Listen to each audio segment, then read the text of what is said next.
Salutare! Hai să vedem ce soluții sunt și ce soluții folosesc eu pentru transportul bicicletei. Una din ele este clasică, cealaltă este electrică. Hai să vedem care e diferența dintre Thule Upride 599 și Thule ProRide 598. Începem cu Thule ProRide. Primul lucru, aceste strapuri le punem în aceste găuri din spate. Ridicăm acest braț și venim cu bicicleta. Ca să puneți bicicleta în Thule ProRide, o apucați exact cum vedeți la mine. Îi așezați roțile și apoi încercați să o prindeți cu acest braț de cadru. Aveți grijă ca țeava de la cadru să fie exact pe centrul brațului.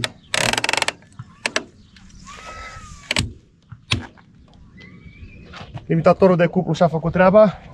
Acum prindeți roțile cu cele două strapuri. Nu trebuie să strângeți foarte tare,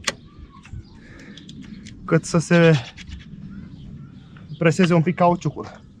Procedați la fel și la roata din spate.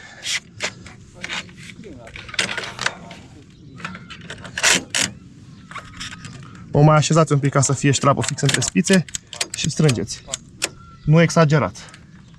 Ca să fixați bicicleta în suportul Thule Upride, primul lucru, trebuie să scoateți bateria, deoarece altfel veți depăși greutatea recomandată de producător. Chiar și cu bateria scoasă, această bicicletă este un pic mai grea decât recomandă producătorul.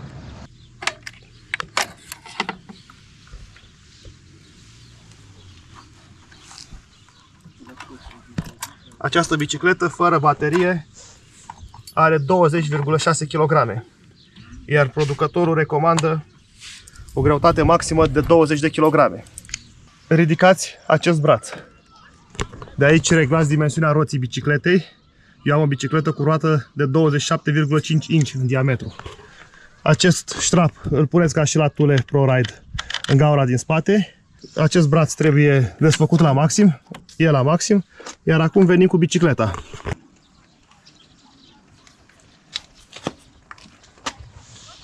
Bicicleta o apucați exact cum vedeți la mine.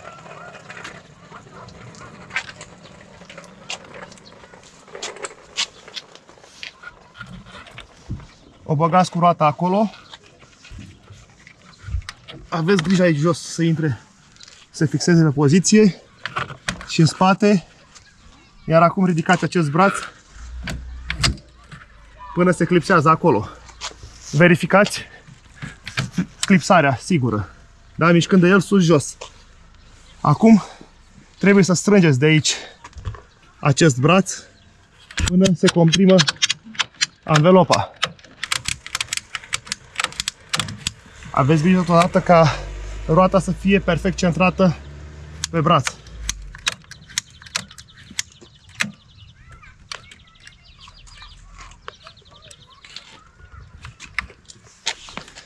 În acest moment bicicleta este fixată. Se vede că anvelopa este comprimată atât în față cât și în spate. Iar acum montați acest strap care fixează roata din spate.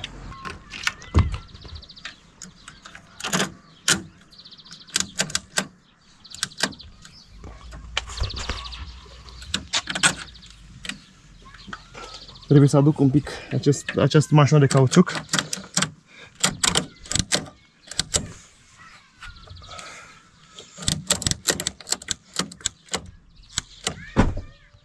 Nu trebuie strâns exagerat. În acest moment, bicicleta este fixată în Thule Upride.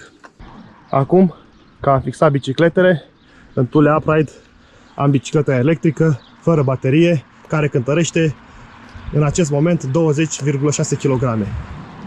Ca și în cazul Thule ProRide, greutatea maximă recomandată este de 20 de kg. Cealaltă bicicletă cântărește 15,5 kg. Așa că nu reprezintă o problemă. Însă, ce vreau să vă arăt? Construcția acestor doi suporți. După cum vedeți, Thule ProRide. Are această șină mai subțire față de Thule Upride. Deci Thule Upride pare să aibă o construcție mult mai robustă. De asemenea și prețul este dublu, aproximativ. Avantajul la Thule Upride că fixează bicicleta de roată, poate fi folosit și în cazul cadrelor neconvenționale, cum e acesta, adică e gros, sau în cazul bicicletelor cu cadru de carbon, evitând riscul de a se crăpa cadrul. La Thule ProRide aveam această bază din plastic cu care se fixează de bara transversală. Suprafața acestei piese este mai mică față de piesa omologă și identică ca formă de la Thule Upride. Deci piesa asta e cam de 1,5 ori mai mare la Thule Upride față de Thule ProRide. Deși ambii suporți pot transporta biciclete de 20 de kg, Thule Upride are o construcție mult mai robustă. Cei mai profesioniști suporți pentru transportul bicicletelor pe acoperiș de pe piață, bineînțeles că sunt și cei mai scumpi. Thule ProRide costă aproximativ 550 de lei, iar Thule Upride în jur de 850. Ambii suporți pot transporta biciclete conform producătorului de până la 20 de kg. Greutatea specifică a celor doi suporți este diferită. Thule Upride are 7,7 kg, iar Thule ProRide are 4,5 kg. Cam asta a fost diferența dintre Thule Upride și Thule ProRide. Dacă v-a plăcut acest clip, vă invit să vă abonați la canal, să urmăriți playlistul pentru a vedea prezentarea și altor echipamente. Să ne vedem cu bine din șaua bicicletei. Salut!